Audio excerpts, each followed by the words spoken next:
बाबा साहेबांचं संविधान, जब तक सूरज चांद रहेगा बाबा साहेब का संविधान बना रहेगा। अरे बाबा, काँग्रेसवाल्यांनी बाबासाहेबांना दोनदा पराभूत केलं, दोनदा। या देशाचे लोकप्रिय प्रधानमंत्री नरेंद्र मोदीजी 2014ला आले, त्या 2015 पासून संविधान दिन सुरू केला। संविधान दिन पहिल्यांदा सुरू झाला। महाराष्ट्राचे आराध्य दैवत छत्रपती शिवाजी महाराजांना वंदन। भारतरत्न डॉक्टर बाबासाहेब आंबेडकर यांना वंदन। आणि म्हणजे महाराष्ट्र हे न्यायाचं राज्य आहे, शिवछत्रपतींची भूमी आहे, ही रामशास्त्री प्रभूंनी यांची कर्मभूमी आणि जन्मभूमी आहे, ही छत्रपती शाहू महात्मा ज्योतिबा फुले यांची भूमी आहे, परमपूज्य महामानव डॉक्टर बाबासाहेब आंबेडकरांची भूमी आहे। आणि म्हणून बाबासाहेबांनी दिलेल्या संविधानाचं प्राणपणाने रक्षण करणं ही आपल्या सर्वांची जबाबदारी आहे। आणि म्हणून ही याच्यामध्ये कुठलाही विसर पडता कामा नये, कधीच पडणार नाही। कारण मी आपल्याला आठवण करून देतो, संविधान संविधान म्हणून बोलणारे, संविधान बचाव संविधान बदलणार म्हणणारे आणि लोकांमध्ये भ्रम पसरवणारे संविधान तर कधी बदलूच शकत नाही। हे बाबासाहेबांचं संविधान आहे। बाबासाहेबांच्या संविधानामुळे आज देशाचा कारभार चालतोय, राज्याचा कारभार चालतोय। आज बाबासाहेबांच्या संविधानामुळे एक सर्वसामान्य कुटुंबातला व्यक्ती देशाचे प्रधानमंत्री होतात, सर्वसामान्य व्यक्ती इथे मुख्यमंत्री उपमुख्यमंत्री होतात। हे बाबासाहेबांच्या संविधानामुळे आहे, त्यांच्या घटनेमुळे आहे। आणि म्हणून बाबासाहेबांचं संविधान, जब तक सूरज चांद रहेगा बाबा साहेब का संविधान बना रहेगा। आणि म्हणून खरं म्हणजे बाबासाहेबांचं संविधान आठवण कोणी केली, कोणी ठेवली? 50-60 वर्षात कधी ठेवली आठवण?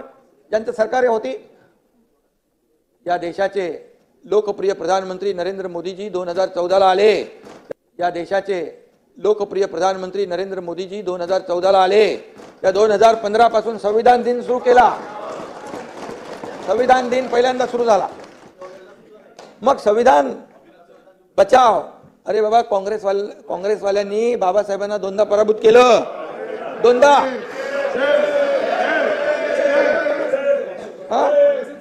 आणि बाबासाहेबांनी सांगितलं काँग्रेसचे जळकं घर आहे, लांब राहा। आता तुम्ही विचार करा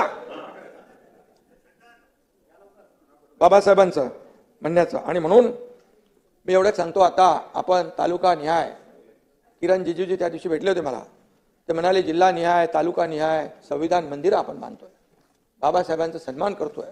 आणि बाबासाहेबांनी ज्या दलित शोषित पीडित जे अन्यायग्रस्त आहेत त्यांना समाजाच्या मुख्य प्रवाहामध्ये आणण्याचं काम केलं। आणि म्हणून हे राज्य बाबासाहेबांच्या संविधानावर चालणारं राज्य आहे।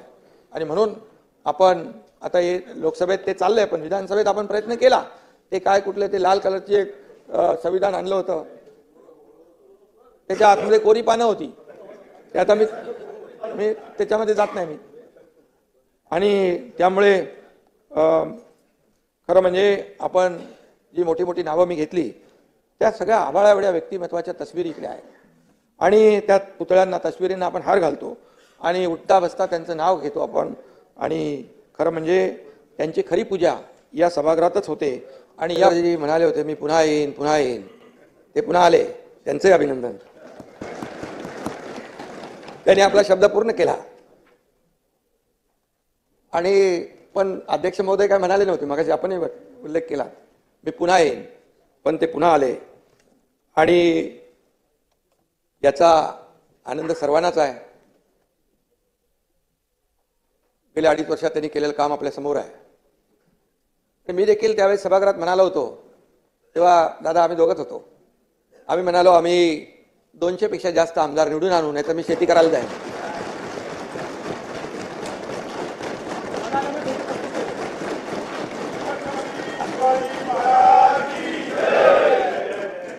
आणि तोही शब्द आम्ही पूर्ण केला।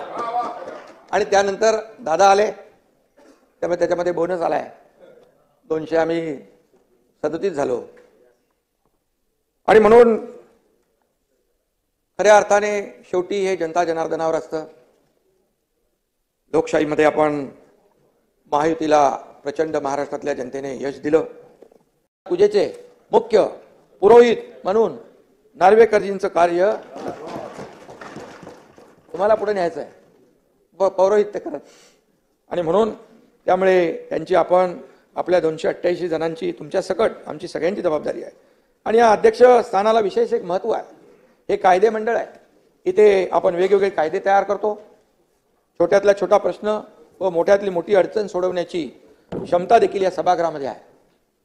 विरोधी पक्षाला माझं एकच आव्हान आहे, विनंती आहे, जनभावना ओळखून केवळ विरोधाला विरोध करण्याची वृत्ती सोडून द्या.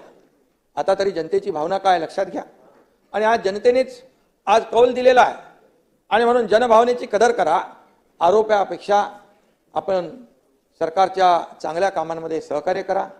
जिथं सरकार काही चुकत असेल, जरी तुम्ही कमी असाल तरी सुद्धा आम्ही तुमची नोंद नक्की घेऊ.